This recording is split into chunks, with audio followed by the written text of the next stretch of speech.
Langsung ditahan, Kejagung ungkap peran Harvey Mois, suami Sandra Dewi di kasus korupsi timah. Tim penyidik Direktorat Penyidikan Jampitsus Kejaksaan Agung Republik Indonesia kembali menetapkan satu orang lagi menjadi tersangka, yakni Harvey Mois. Kabar tersebut mengejutkan banyak masyarakat Indonesia. Pasalnya, Sandra Dewi dan Harvey Mois menjadi pasangan selebritis yang jauh dari berita negatif. Penetapan status tersangka ini dilakukan setelah melalui berbagai proses pemeriksaan yang dilakukan terhadap Harvey, suami dari artis Sandra Dewi.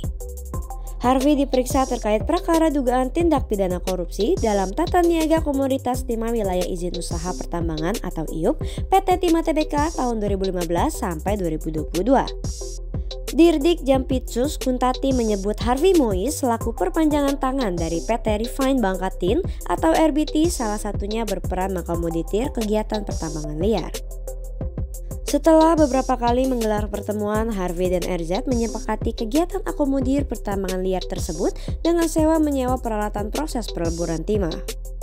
Atas kegiatan tersebut, Harvey Mois lantas meminta pada pihak smelter menyisihkan sebagian dari keuntungan untuknya.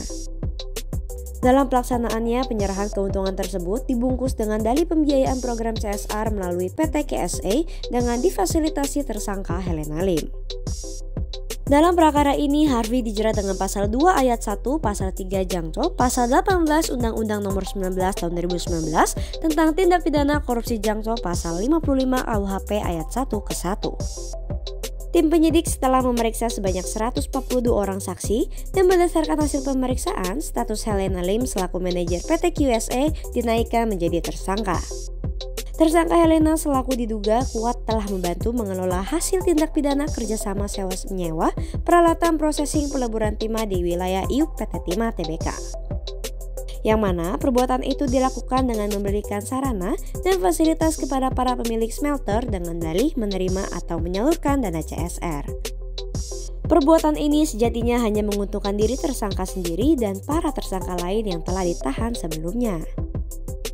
Adapun pasal yang dikenakan yaitu pasal 2 ayat 1 dan pasal 3 JO, pasal 18 Undang-Undang Tindak Pidana Korupsi JO, pasal 56 KUHP dengan ancaman pidana penjara maksimum 20 tahun.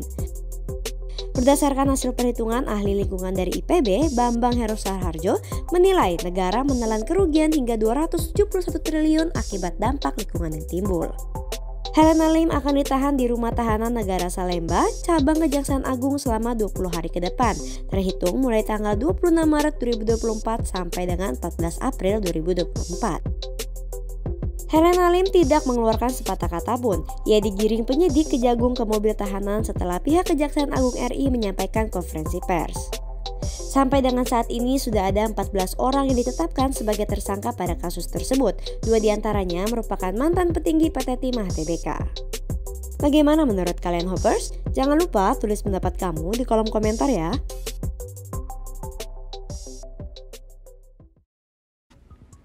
Baca berita selengkapnya di www.hops.id.